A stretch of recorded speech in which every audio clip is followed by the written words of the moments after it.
چاند اور سورج گرہن سے متعلق ہمارے پیارے نبی کریم صلی اللہ تعالیٰ علیہ وآلہ وسلم نے ارشاد فرمایا، چاند اور سورج گرہن قدرت کی نشانیوں میں سے ہے، کسی کے مرنے، جینے یا کسی اور وجہ سے نمودار نہیں ہوتی، بلکہ اللہ اپنے بندوں کو عبرت دلانے کے لیے ظاہر فرماتا ہے۔ اگر تم نشانیاں دیکھو تو جلد سے جلد دعا، استغفار اور ذکر الہی کی طرف رجوع کرو۔ ایک اور روایت میں ذکر ہے کہ چاند سورج گرہن دیکھو تو نماز پڑھو اور استغفار پڑھو اور دعا کرو اور صدقہ دیا کرو۔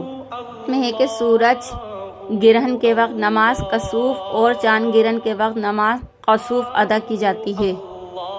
سورج گرہن کی نماز، یہ نماز نوافل کی طرح 2 رکعت پڑھی جاتی ہے، جس طرح عام نفل پڑھے جاتے ہیں یہ بھی اسی طرح پڑھی جاتی ہے۔